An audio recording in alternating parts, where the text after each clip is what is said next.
otra semana más. Hoy os traigo las lecturas realizadas en el mes de octubre. Pero antes, si no te has suscrito al canal, no te entretengas. Le das suscribirse, le das a la campana para que YouTube te avise cada semana que subo vídeo y a la manita si te gusta el contenido de hoy. El mes de octubre hay lecturas muy interesantes y dos de ellas unas lecturas bastante intensas y extensas. Voy a empezar con una de las que os comento. Os traigo a Almudena Grandes con su obra Inés y la alegría. Almudena Grandes fue una autora española, madrileña, nacida en 1960 y fallecida de forma prematura hace muy poquito, en el año 2021. Perteneció a una familia de clase media acomodada desde muy pequeñita. Bueno, pues ya despertó ese interés por la escritura y por la lectura, por supuesto. Inés y la alegría fue publicada en el año 2010. Se trata de la primera novela de una serie que se titula Episodios de una guerra interminable. Tenemos Inés y la alegría, que se publicó en el año 2010, continúa con el lector de Julio Verne, publicada en el año 2012. La siguiente se titula Las tres bodas de Manolita, publicada en el año 2014, y en último lugar está Los pacientes del doctor García, publicada en el año 2017. La obra de Almudena Grandes en general y esta en particular, bueno, pues mezcla ficción y realidad. La acción de Inés y la alegría es una obra muy extensa. Estamos hablando de una novela de 730 páginas. Bien, la acción se desarrolla durante los sucesos de la invasión del Valle de Arán. Esto fue un levantamiento contra la dictadura de Franco que sucedió en el año 1944 y que fracasó. Bien, su protagonista es Inés. Inés es una mujer que sufre todas las inclemencias posibles tras apoyar la causa republicana durante la Guerra Civil Española. Su hermano, un delegado provincial de la Falange española. La Falange era un grupo, todavía creo que existe, a favor de Franco, de esa dictadura, de esta extrema derecha. Bueno, pues su hermano la saca de la cárcel, la recluye en un convento y tiempo después la saca también de ese convento y se la lleva a su casa, privándola de cualquier libertad. Bien, en el año 1944, Inés, tras escuchar una noticia en Radio Pirenaica, decide escapar, fugarse y viajar para unirse a un grupo de soldados comunistas españoles, exiliados en Francia y que han regresado con la intención, como he dicho al principio, de invadir el Valle de Arán y de volver a España, pues la República robada. Allí conoce a Galán. Entre esos soldados, entre esos militares, conoce a Galán. Y con Galán, pues Inés vuelve al amor.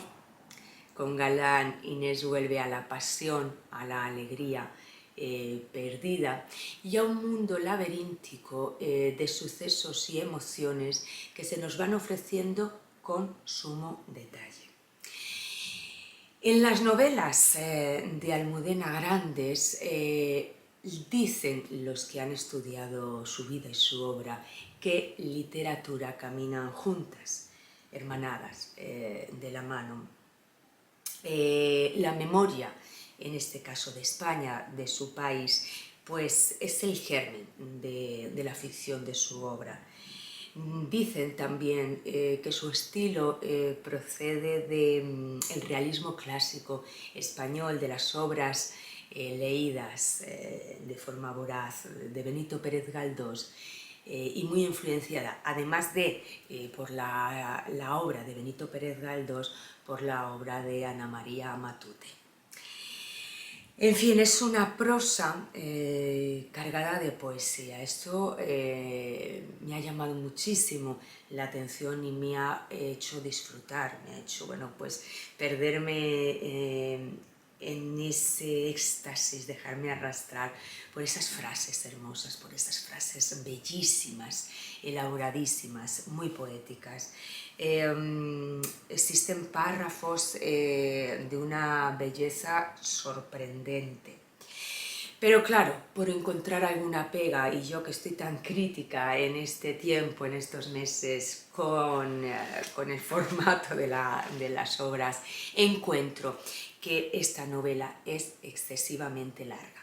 Una novela puede ser larga, en mi opinión, y no tiene por qué ser excesivamente larga, porque todo su contenido aporta y es necesario para conformar esa trama, esa resolución de la trama, para perfilar personajes, para ofrecernos en sí el contenido adecuado y suficiente para que al lector nos llegue de una forma clara y verosímil. Sin embargo, aquí en esta obra digo que tiene un formato excesivamente largo porque hay demasiado detalle que no nos aporta. Por ejemplo, demasiado recetario de cocina. Bueno, pues a través de Inés, la autora se recrea ofreciéndonos una serie de platos preparados, de menús del día que ella ofrece a los soldados, bueno, pues que en realidad a la historia en sí pues no le aporta absolutamente nada, y a mí como lectora pues me sobraban, ¿no? me aburrían.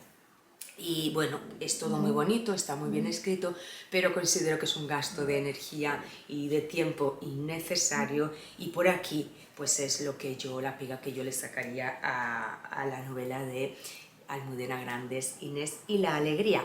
Y sí quería puntualizar algo, matizar, compartiros, y es que me ha recordado muchísimo, muchísimo, muchísimo. Durante toda la lectura he tenido presente la novela La voz dormida de Dulce Chacón, una novela que se publicó 8 años antes, en el 2002, por una escritora fabulosa, con una sensibilidad exquisita, que fue Dulce Chacón. También murió de forma prematura muy, muy joven, y me recordó La voz dormida por la historia, porque tratan el mismo tema, ¿no? Tratan esa posguerra española desde el bando pues, más liberal, el republicano. La protagonista es una mujer, y por la forma que tienen ambas, o que tuvieron ambas, de presentar sus historias con ese lirismo, bueno, pues tan hermoso. Entonces, a aquellos que no habéis leído La voz dormida de Dulce Chacón, os la recomiendo muchísimo porque es una novela bellísima. Y bueno, Inés y la alegría también la he disfrutado mucho, aunque insisto, innecesariamente extensa. Siguiente lectura del mes de octubre, y con esta lectura podría empezar diciendo que es la historia de un joven, de un hombre joven, que se esfuerza por conseguir su sueño. Voy a coger el libro. Podría decir, ahora lo estáis viendo, podría decir que Zombie es una especie de diario de un hombre joven, de familia acomodada, un hombre estadounidense, de familia acomodada. Bien. Podría decir que Zombie nació bajo la idea de una historia real, pero es que no estaría haciendo justicia, porque ahora paso a decir que Zombie es una novela de una belleza grotesca y sumamente macabra, no apta para estómagos delicados, y que en ocasiones a mí ha conseguido romperme en 1000 pedazos. Zombie es una novela escrita por la autora norteamericana Joyce Carol Oates. Es mi primera toma de contacto con esta autora y desde luego que voy a continuar con ella, y la obra me ha dejado ahí una grieta, una fisura de suma importancia. Quentin es el protagonista de Zombie. Es un hombre soltero de unos 30 años, quiere construir, su sueño es construir un zombie, es construir un ser que lo idolatre y le obedezca para, bueno, pues someterlo, sodomizarlo al capricho de su mente trastornada, de su mente ilimitadamente maligna. Encontramos violencia y sadismo en esta obra. Encontramos a un padre que utiliza su posición social, sus recursos, su posición económica, para cubrir los desajustes de su hijo. Encontramos un entorno sumamente aséptico y un entorno cargado de desprecio. A pesar de la repugnancia que sentí con esta novela, porque el tema es para querer salir corriendo, sin duda, la autora con mucha destreza nos atrapa en la red de sus palabras, un tejido maravilloso de palabras. Ofrece capítulos breves y dinámicos. Mezcla la primera y la tercera persona, es una especie de desdoblamiento por parte del protagonista y que añade o refleja esa cierta enajenación por parte de Quentin, del protagonista y el narrador en muchos momentos de esta historia. Mezcla tiempos y además, así como invitándonos al día a día de Quentin, la autora, y acercándonos tanto y tanto, la autora intenta premeditadamente generar cierta empatía con el hombre, si esto es posible dadas las circunstancias. En mi opinión, considero un trabajo brillante por parte de Joyce Carol Oates, envolvente, desquiciante y en todo momento una asiente la veracidad de los hechos. No hay duda o cuestionamiento, es que estás dentro de la historia y no cuestionas absolutamente nada. Todo se percibe como real. Construye un personaje monstruoso y además con una precisión cirujana. No hay fallo. Quentin es un hombre acomplejado. Quentin es un hombre cargado de taras, de frustraciones, de manías, de odios.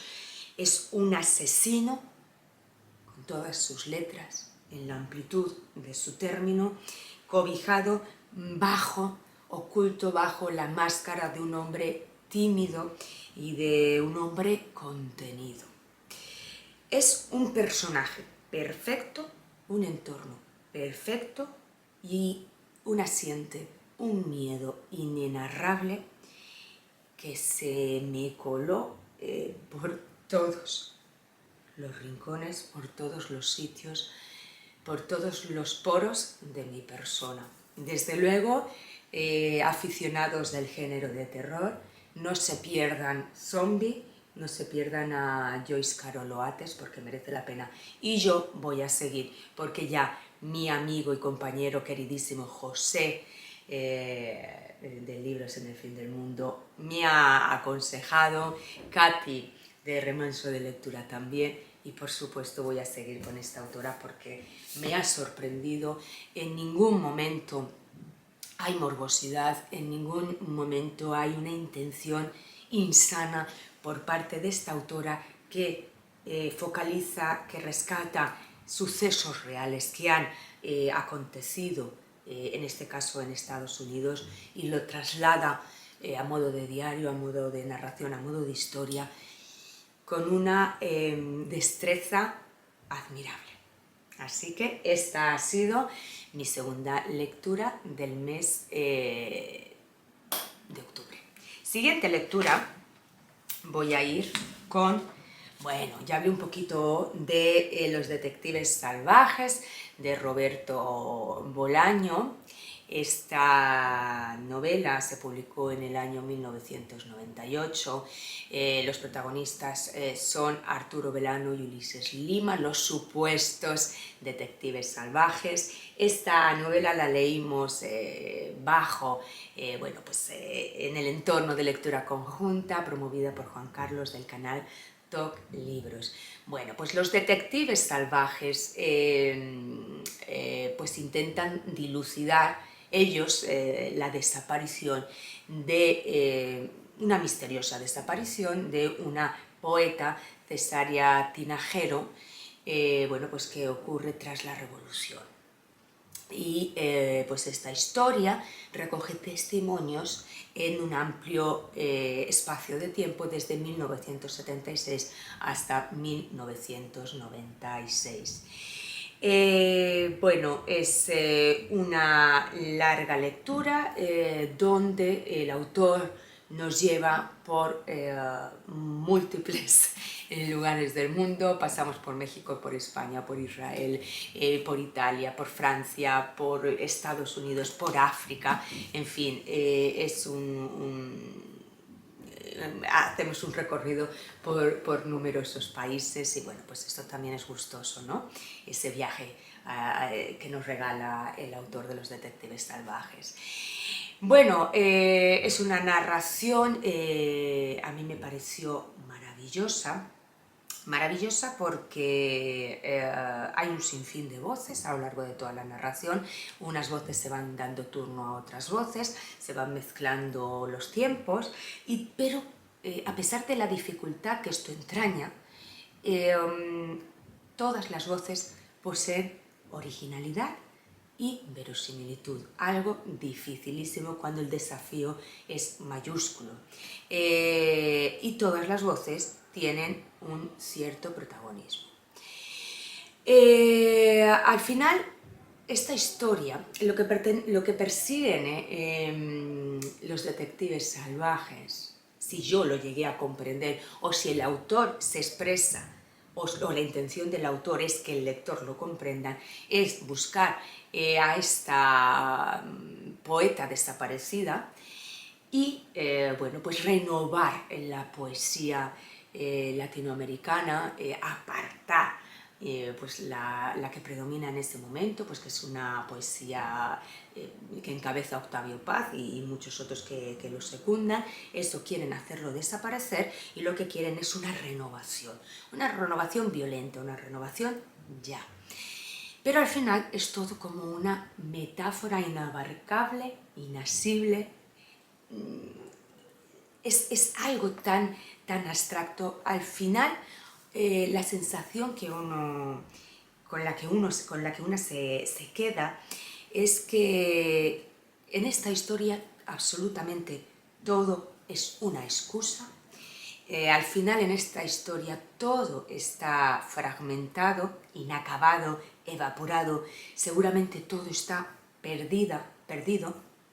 Nunca como lectora yo reposé y pude descansar sobre alguna certeza, todos son vapores, y termino con un amargor que se me instaló en la boca, en las entrañas, pero a pesar de toda esta incertidumbre que vamos paladeando a lo largo de todos esos testimonios que se van dando turno unos a otros, me quedo con un texto bellísimo, me quedo con unas imágenes bellísimas y entiendo que como en la historia, en la novela anterior de Inés y la alegría de Almudena Grandes, se podía haber realizado una presentación más económica, ahorrando páginas que no aportan absolutamente nada, pero la belleza es tal, que se pasa por un poco por alto este exceso numérico, ¿no? Yo creo que pocos de los que hicimos la lectura conjunta de Los detectives salvajes podemos realizar una descripción de la obra, podemos realizar una reseña concreta. Es muy complicado porque no hay nada completo en esta obra, y por lo visto aquellos que han leído más obras de este autor, de Bolaño, bueno, pues al final es un poco su estilo, dejar muchísimas hebras sueltas y no enlazar. En su momento, cuando di unas cuantas pinceladas sobre esta obra, dije que la sensación fue que Bolaño abría un montón de puertas, pero no nos dejaba de traspasar, no nos dejaba cruzar el umbral. Y así me sigo manteniendo, ¿no? con esta sensación de estar frente a un escritor sublime, sin embargo, ante un escritor que no nos aclara absolutamente nada. Bueno, pues aquí os dejo, para el que le apetezca. Estamos hablando de una obra de, vamos a ver, también 740 y tantas páginas, y bueno, un estilo, el de Roberto Bolaño, único, indudablemente bello, pero muy inasible, podríamos decir. Siguiente lectura. Os traigo pues una lectura mucho más breve, una lectura que a mí me encantó. El capitán salió a comer y los marineros tomaron el barco de Charles Bukowski. Los que me seguís en el canal sabéis que estoy ahí persiguiendo las obras de Bukowski porque me llenan muchísimo. A mucha gente no le gusta por la crudeza, por la rudeza que tiene el autor, pero yo me quedo con esa sabiduría, con esas reflexiones maravillosas que así nos regala. Estamos ante una obra compuesta por fragmentos de un diario que Bukowski escribió pasados los 70 años y poco tiempo antes de morir. Le faltaba muy poquito para morir. Bien, pese a estas circunstancias, yo no percibí en ningún momento melancolía ni ganas de compasión, en absoluto. Continúa siendo un tipo fuerte, continúa siendo un tipo rudo, de ideas clarísimas, crítico con el mundo que le ha tocado vivir, y ferviente, apasionado de la lectura, de la escritura y de la música clásica. Esto nos lo va dejando claro en cada una de las páginas.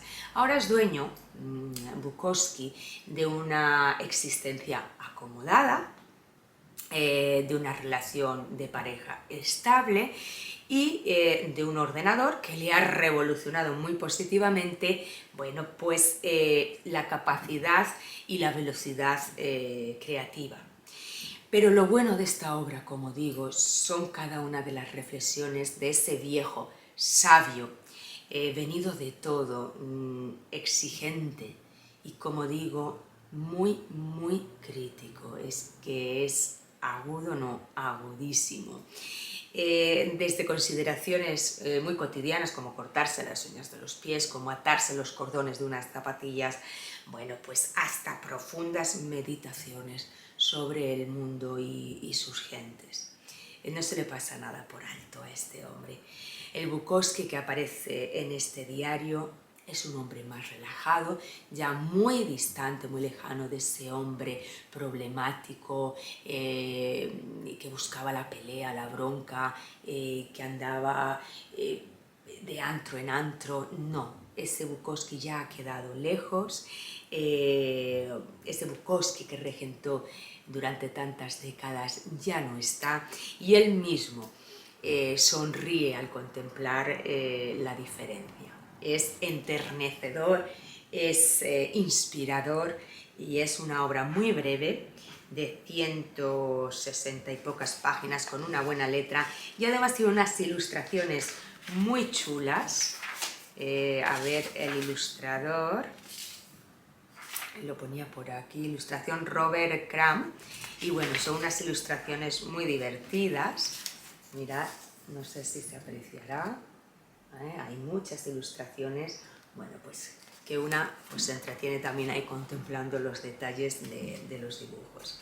Y para terminar, quiero leer unos fragmentitos de El capitán salió a comer y los marineros tomaron el barco. Mirad, mirad, no os lo perdáis. Dice así: no hay que lamentarse por la muerte, como no hay que lamentarse por una flor que crece. Lo terrible no es la muerte, sino las vidas que la gente vive o no vive hasta su muerte. No hacen honor a sus vidas, les mean encima, las cagan, estúpidos gilipollas, se concentran demasiado en follar, ir al cine, el dinero, la familia, follar. Sus mentes están llenas de algodón, se tragan a Dios sin pensar, se tragan la patria sin pensar. Muy pronto se olvidan de cómo pensar, dejan que otros piensen por ellos. Sus cerebros están llenos de algodón, son feos, hablan feo, caminan feo. Ponles la gran música de los siglos y no la oye. La muerte de la mayoría de la gente es una farsa. No queda nada que pueda morir. Siguiente. Hay un pequeño balcón ahí fuera. La puerta está abierta y veo las luces de los coches. Hacia el sur. Nunca le detienen. Ese flujo de luces. Nunca se detienen, perdón. Ese flujo de luces. Sin principio ni fin. Toda esa gente. ¿Qué hace? ¿Qué piensa? Todos vamos a morir, todos nosotros. Menudo circo. Debería bastar con eso, para que nos amáramos los unos a los otros. Pero no es así. Nos aterrorizan y aplastan las trivialidades. Nos devora la nada. En fin, maravilloso Bukowski, maravillosas las lecturas del mes de octubre. No sé si vosotros ya habéis leído alguno de los autores que os he traído hoy.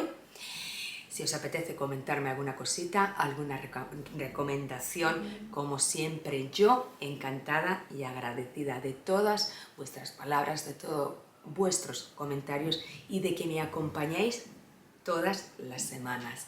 Sin más, me despido hasta la semana que viene. Besos, abrazos y hasta la próxima, cuentistas.